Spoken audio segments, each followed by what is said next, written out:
हमारी मौजूदगी इस समय सैया विधानसभा खीरागढ़ में है और एनडीबी के विरोध में किसान लगातार 50 दिन से धरना प्रदर्शन कर रहे हैं। भूमि विकास बैंक को किसान भूमि विनाश बैंक कह रहे हैं, क्योंकि 1 लाख का कर्जा 10 लाख पहुंच गया है, लेकिन किसान अपना कर्जा नहीं चुका पाए हैं। हमारे साथ में इस समय किसान प्रकोष्ठ जिलाध्यक्ष मुकेश डांगर है, जो लगातार भाजपा सरकार पर हमला बोलते दिखाई दे रहे हैं। मुकेश डांगर कह रहे हैं कि 1947 में ईस्ट इंडिया कंपनी ने राज किया था, 2026 में अडानी कंपनी भारत पर राज कर रही है। अच्छे दिन की बात करने वाली मोदी सरकार और नरेंद्र मोदी 2026 आते आते पूरी तरह विफल हो चुके हैं। क्या भाजपा सरकार वाकई में विफल हो चुकी है? क्या भाजपा सरकार महंगाई को लेकर वाकई में बैकफुट पर आ गई है? बात करते हैं मुकेश डांगर से।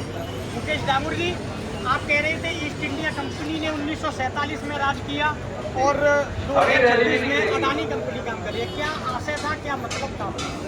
देखिए, ये देश हमारा बहुत पिछड़ा हुआ देश है, इसको आगे ले जाने की जरूरत थी।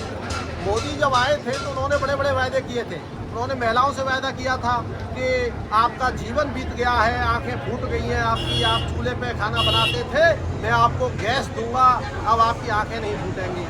मोदी ने गैस देके गैस छीन ली। लोगों को जो डीजल के जो रेट हैं वो पिछले 12 साल में डबल हो गए।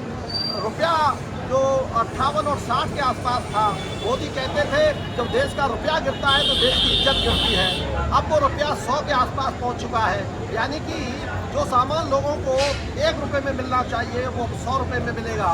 तो इस देश में महंगाई की स्थिति यहाँ तक लाके खड़ी करती है कि गरीब न खाना खा सकता है, न गरीब बिजली जला सकता है, न गरीब कपड़े पहन सकता है। तो इस देश में होने वाला क्या है? पूरे देश की पूंजी लूटकर इन्होंने अपने मित्रों को दे दी है। एक तरफ पूरा देश इस समय गरीबी से, महंगाई की मार से कराह रहा है। बच्चों के, नौजवानों का, बच्चों का, छात्रों का इन्होंने भविष्य बर्बाद कर दिया है।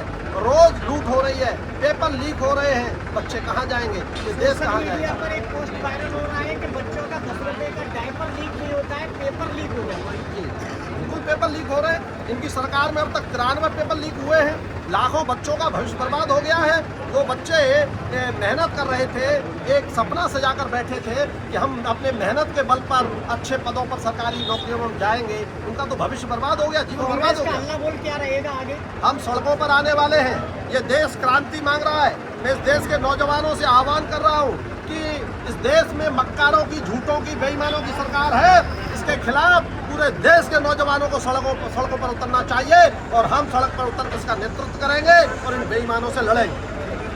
हमारे साथ में मुकेश